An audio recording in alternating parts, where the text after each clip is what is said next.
తెలంగాణలో డ్రగ్స్ నియంత్రణలో గత ప్రభుత్వం ఉదాసీనతతో యువత విద్యార్థులు బలైపోయారు. అయితే రేవంత్ రెడ్డి సీఎం పగ్గాలు చేపట్టగానే డ్రగ్స్ నియంత్రణకు పోలీసులకు సీరియస్ ఆదేశాలు ఇచ్చారు. దానికి తగ్గట్లే వరుస దాడులు జరుగుతూ ఉండటంతో డ్రగ్స్ ముఠా బెంబేలెత్తిపోతుందట. హైదరాబాద్ రాలేమని తమ పార్టీలకి డ్రగ్స్ ముఠా తేల్చి చెబుతోందట.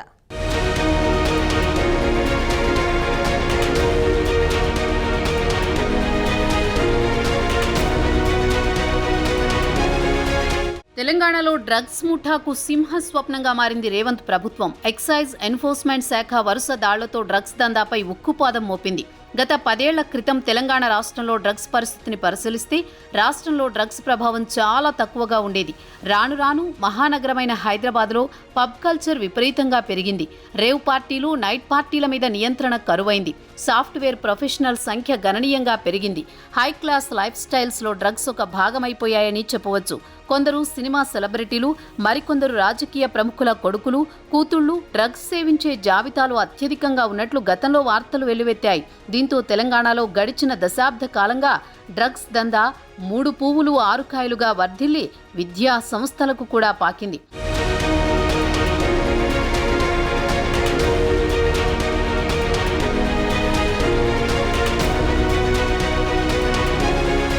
గత బీఆర్ఎస్ ప్రభుత్వం మొదట్లో డ్రగ్స్పై ఉక్కుపాదం మోపుతున్నట్టు భావించేలా చర్యలు చేపట్టింది. కానీ కార్యరూపంలో అది సంపూర్ణం కాలేదు. డ్రగ్స్ విచారణ కేసును అకున్ సబర్వాల్ నేతృత్వంలోని చేపట్టినప్పటికీ అంతిమంగా దాని ఫలితం కనిపించలేదు. డ్రగ్స్ రాకెట్లో ఎందరో సినీ ప్రముఖులు, రాజకీయ నేతల కుమారులను అకున్ సబర్వాల్ గుర్తించారు. విచారణ నిమిత్తం వారిని ప్రశ్నించారు కూడా. అయినప్పటికీ ఆ కేసు విచారణను ఉన్నఫలంగా నిలిపివేసింది అప్పటి కేసీఆర్ ప్రభుత్వం. అకున్ సబర్వాల్ను ఆ శాఖ నుంచి తప్పించి వేరే శాఖకు బదిలీ చేసింది. ఆ తర్వాత డ్రగ్స్ కేసు ఊసే ఎత్తలేదు అప్పటి ప్రభుత్వం. ఇందుకు పలు రకాల వాదనలు బయటికి వచ్చాయి.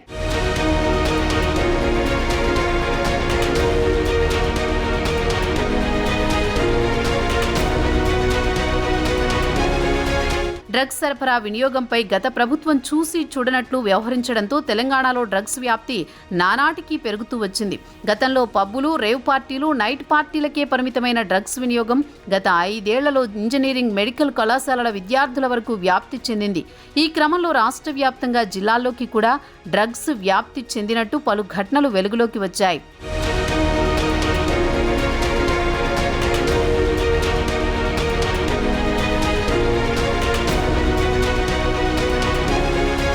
ఇక గత 10 ఏళ్ల పాలనకు చరమగీతం పాడుతూ అధికారంలోకి వచ్చిన కాంగ్రెస్ ప్రభుత్వం రాష్ట్రంలో డ్రగ్స్ వ్యాప్తిపై స్పెషల్ ఫోకస్ చేసింది. డ్రగ్స్ బారి నుంచి యువతను, విద్యార్థులను కాపాడేందుకు నడుం బిగించారు సీఎం రేవంత్ రెడ్డి. ఇందుకు ఒక పక్క డ్రగ్స్ వినియోగంపై అవగాహన కార్యక్రమాలు చేపడుతూనే మరోపక్క పోలీస్ శాఖను అలర్ట్ చేశారు సీఎం. దీంతో తెలంగాణ రాజధాని హైదరాబాద్లో పలు పబ్బుల్లో, విద్యా సంస్థల్లో పోలీసులు దాడులు నిర్వహించి నార్కోటిక్ టెస్టులు చేశారు. అలాగే డ్రగ్స్ ముఠా కదలికలపై ప్రత్యేక దృష్టి సారించేలా చర్యలు చేపట్టారు.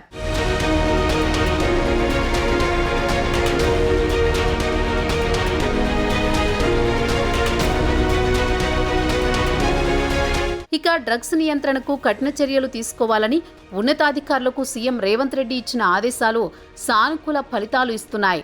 డ్రగ్స్ రాకెట్లలో సెలబ్రిటీలు, ఎంత పెద్ద బడాబాబులు ఉన్నా వదిలిపెట్టొద్దని సీఎం స్పష్టమైన ఆదేశాలతో తెలంగాణ పోలీసులు వరుస దాడులు నిర్వహిస్తున్నారు. దీంతో ప్రస్తుతం డ్రగ్స్ ముఠాలు భయపడుతున్నాయి. ఇప్పట్లో హైదరాబాద్ నగరానికి రాలేమని, అవసరమైతే వాడకందారులే బెంగళూరుకు వచ్చి తాము చెప్పిన చోట నుంచి డ్రగ్స్ తీసుకువెళ్లాలని సూచిస్తున్నారు. తాజాగా తెలంగాణ ఎక్సైజ్ ఎన్ఫోర్స్మెంట్ విచారణలో ఓ సంచలన విషయాలు వెలుగు చూశాయి. బెంగళూరులో ఉన్న కింగ్ పిన్ ను పట్టుకోవడానికి ఎక్సైజ్ ఎన్ఫోర్స్మెంట్ అధికారులు బెంగళూరు వెళ్లారు. డ్రగ్స్ విషయంలో తెలంగాణ పోలీసులు ఉక్కుపాదం మోపుతున్న నేపథ్యంలో మాదక ద్రవ్యాల విక్రయాల విషయంలో ఈ ముఠా సభ్యులు రోజురోజుకు మరింత అప్రమత్తంగా వ్యవహరిస్తున్నట్లు పోలీసులు గుర్తించారు.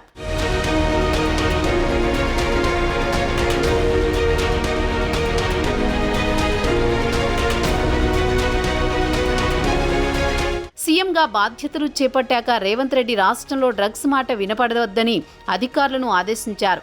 బడా డ్రగ్స్ రాకెట్ ఛేదించే పోలీసులకు ప్రభుత్వం తరపున ప్రోత్సాహకం సైతం అందజేస్తామని ఇటీవల సీఎం ప్రకటించారు.